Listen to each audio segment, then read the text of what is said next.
आज बहुत मुश्किल है मैं ये जानता हूँ। आज बहुत मुश्किल है मैं ये जानता हूँ, और कल इससे भी मुश्किल होने वाला है मुझे ये भी पता है। कल इससे भी मुश्किल होने वाला है मुझे ये भी पता है, लेकिन परसों बहुत शानदार होने वाला है। लेकिन परसों बहुत शानदार। कल 15 क्वेश्चन तक पढ़ा दिए थे, है ना। आज क्वेश्चन नंबर 16 है। नमक सत्याग्रह कब प्रारंभ हुआ था? नमक सत्याग्रह कब प्रारंभ हुआ था? तो नमक सत्याग्रह जो था वो 1930 ईस्वी को प्रारंभ हुआ था। फैक्ट देखते हैं कि फैक्ट क्या है। महात्मा गांधी ने दांडी यात्रा करके अंग्रेजों के नमक कानून का उल्लंघन किया था। अंग्रेजों का क्या किया था? महात्मा गांधी ने नमक कानून जो बनाया था उसका उल्लंघन किया था। कब? 1930 को नमक सत्याग्रह करके। ठीक है। यह आंदोलन ब्रिटिश साम्राज्य के विरुद्ध सबसे शक्तिशाली आंदोलन था, और ये आंदोलन जो था और ब्रिटिश साम्राज्य जो था उसके विरुद्ध सबसे शक्तिशाली यानी कि सबसे ताकतवर आंदोलन माना जाता है। ठीक है, आंदोलन था। क्वेश्चन नंबर 17, भारत छोड़ो आंदोलन किस वर्ष शुरू हुआ था? तो क्वेश्चन का आंसर हो जाएगा 1942। भारत छोड़ो आंदोलन 1942 में शुरू हुआ था। फैक्ट इसका देखते हैं। 8 अगस्त 1942 को मुंबई से करो या मुंबई से करो या मरो का नारा दिया गया। यह भारत की स्वतंत्रता की निर्णायक लड़ाई थी। यानी कि फैक्ट में 18 अगस्त 1942, अगर डेट पूछ दे कब हुआ था भारत छोड़ो आंदोलन, तो 8 अगस्त 1942 को हुआ था। कब हुआ था? 8 अगस्त 1942 को हुआ था। कहाँ? मुंबई में हुआ था, और इसी में करो या मरो का नारा दिया गया था। ठीक है। अगला क्वेश्चन है, भारतीय राष्ट्र कांग्रेस की स्थापना कब हुई थी? तो भारतीय राष्ट्र कांग्रेस की स्थापना 1885 ईस्वी में हुई थी। फैक्ट, ए ओ ह्यूम ने 28 दिसंबर 1885 को कांग्रेस की स्थापना की थी। किसने की थी? ए ओ ह्यूम ने। कब किया था? 28 दिसंबर 1885 को किया था। इसका पहला अधिवेश बम्बई में हुआ था। इसका पहला अधिवेश कहाँ हुआ था? बम्बई में हुआ था। तो फैक्ट सिर्फ आप सुन लेंगे तो आपको याद हो जाएगा। ठीक है, इसको रट्टा मारने की जरूरत नहीं है। हिंद स्वराज नामक पुस्तक के लेखक कौन है? हिंद स्वराज नामक पुस्तक के लेखक कौन है? तो इसका पुस्तक का लेखक था महात्मा जी। कौन था? महात्मा गांधी। ठीक है। 1909 में लिखी गई यह पुस्तक गांधी जी के विचारों के मूल आधारशिला है। मतलब ये गांधी जी ने लिखा था। कब लिखा था? 1909 में लिखा था।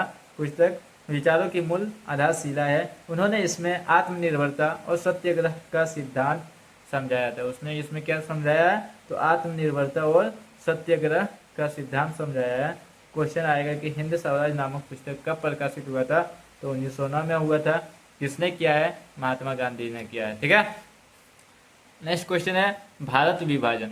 नेक्स्ट क्वेश्चन है क्या? भारत का विभाजन किस वर्ष हुआ था? भारत का विभाजन मतलब भारत का बंटवारा कब हुआ था? तो 14-15 अगस्त 1947 को भारत और पाकिस्तान दो स्वतंत्र राष्ट्र बने। भारत और पाकिस्तान दो स्वतंत्र राष्ट्र बने। यह विभाजन धार्मिक आधार पर हुआ था। यह विभाजन कब हुआ था? धार्मिक विभाजन। ठीक है। पाकिस्तान को 14 अगस्त को स्वतंत्रता दिवस मनाया जाता है, और भारत में 15 अगस्त को स्वतंत्रता दिवस मनाया जाता है। ठीक है। तो 14-15 को क्या हुआ था? भारत और पाकिस्तान धर्म के आधार पर विभाजित किया गया था। अगला क्वेश्चन है संविधान सभा का गठन कब हुआ था? तो संविधान सभा का गठन जो हुआ था वो 1946 में हुआ था। कब हुआ था? 1946 में। फैक्ट देखते हैं। संविधान सभा में 299 सदस्य थे। कितने सदस्य थे? 299 सदस्य थे। इसकी अध्यक्षता डॉक्टर भीमराव अंबेडकर ने की थी। कौन किया था? तो डॉक्टर राजेंद्र प्रसाद ने किया था। ठीक है। कौन किया था? डॉक्टर राजेंद्र प्रसाद ने किया था इसकी अध्यक्षता। संविधान सभा की अध्यक्षता कौन किया था? डॉक्टर राजेंद्र प्रसाद ने किया था। वो डॉक्टर भीमराव अंबेडकर वो लास्ट में वाला में है। ठीक है। इसमें कितने लोग थे? 299 सदस्य थे। अगला क्वेश्चन है भारतीय संविधान कब लागू हुआ? भारतीय संविधान कब लागू हुआ? तो 26 जनवरी 1950 को लागू हुआ। भारत का संविधान कब लागू हुआ?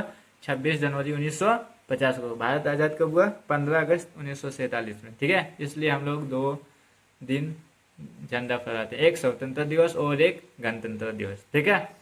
फैक्ट क्या है? संविधान 26 नवंबर 1949 को अंगीकृत हुआ था, यानी कि स्वीकार किया गया था। ठीक है। और 26 जनवरी 1950 को लागू हुआ। तो इसका फैक्ट क्या है, संविधान 26 नवंबर 1949 को ही स्वीकार कर लिया गया था और 26 जनवरी 1950 में लागू किया गया। तो याद रखना है, इसी दिन भारत गणराज्य बना था और 26 जनवरी 1950 को भारत एक गणराज्य बना था। ठीक है। क्वेश्चन नंबर 23, अशोक के अभिलेख किस लिपि में अंकित है, यानी कि अशोक का जो अभिलेख है वो किस लिपि में लिखा गया, तो ब्रह्मी लिपि में लिखा गया। किस में लिखा गया, ब्रह्मी लिपि में। अशोक के शिलालेख पूरे भारत में पाए गए। अशोक का जो शिलालेख है वो पूरे भारत में पाए गए हैं। इनसे उसके प्रशासन और नैतिक नीतियों की जानकारी मिलती है। इससे उसके प्रशासन और नैतिक नीतियों की क्या मिलती है, जानकारी मिलती है। अगला क्वेश्चन है क्वेश्चन नंबर 24, राष्ट्ररंगिणी ग्रंथ के लेखक कौन थे, तो यह था कल्हण था।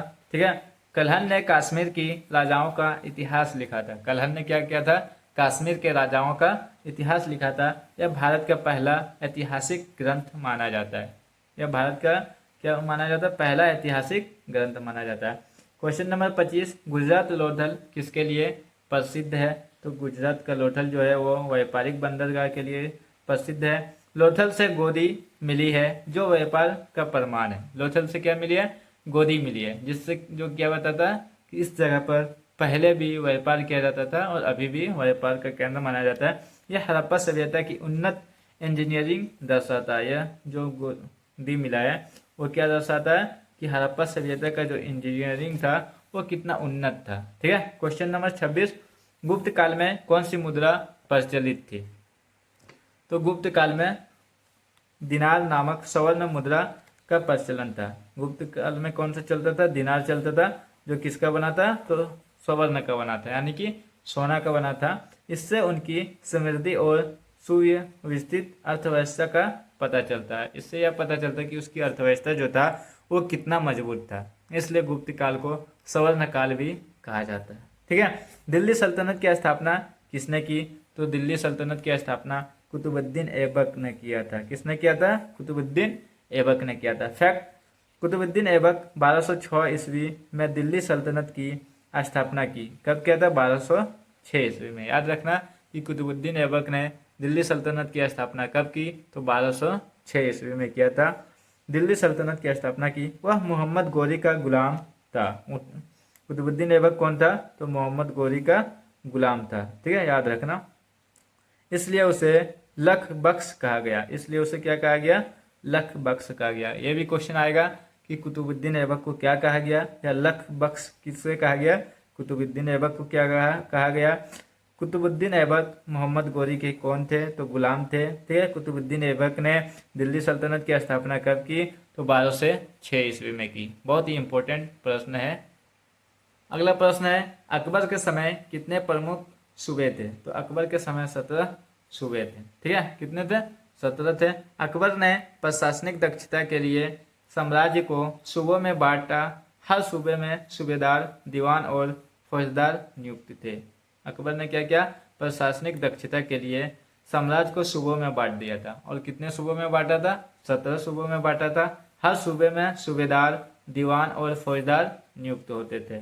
भारतीय स्वतंत्रता अधिनियम कब पारित हुआ, क्वेश्चन आता है भारतीय स्वतंत्रता अधिनियम कब पारित हुआ, तो ये 1947 में पारित हुआ, जुलाई 1947। फैक्ट है, 18 जुलाई 1947 को ब्रिटिश संसद ने इस अधिनियम को पारित किया था। किसने पारित किया था, ब्रिटिश संसद ने किया था। कब किया था, 18 जुलाई 1947 को पारित किया था। इसी अधिनियम से भारत और पाकिस्तान की स्वतंत्रता सुनिश्चित हुआ और अंग्रेजों ने जाते जाते बंटवारा करके चला गया। अंग्रेजों ने जाते जाते बंटवारा करके चला गया, जिससे दो देश बना, भारत और पाकिस्तान। ठीक है, तो इसी अधिनियम से सुनिश्चित हुआ था। सबसे इम्पोर्टेंट क्वेश्चन और लास्ट क्वेश्चन, आसान क्वेश्चन, महात्मा गांधी का जन्म कब हुआ था, तो महात्मा गांधी का जन्म 2 अक्टूबर 1869 ईस्वी में हुआ था। इसका फैक्ट हमने छोड़ दिए क्योंकि इससे रिलेटेड आपको खुद प्रश्न बनाना है कि महात्मा गांधी का जन्म किस स्थान पे हुआ था, उसका पापा का नाम क्या था, उसका मम्मी का नाम क्या था, क्या थी। ठीक है, तो आई होप आपको ये भी वीडियो अच्छा लगा होगा। कल 1 से 15 तक क्वेश्चन डाले थे और आज 16 से 30 तक। तो ये आपका जो 30 प्रश्न का सेट था वो कंप्लीट हुआ। कल आप लोगों के लिए एक नए टॉपिक पे प्रश्न लेकर के आने वाला हूँ। तो आप लोग मेरे चैनल को अभी तक सब्सक्राइब नहीं किए तो सब्सक्राइब कर लें, ताकि आने वाले हर एक वीडियो का नोटिफिकेशन सबसे पहले आप तक पहुँचे। जय हिंद, जय भारत।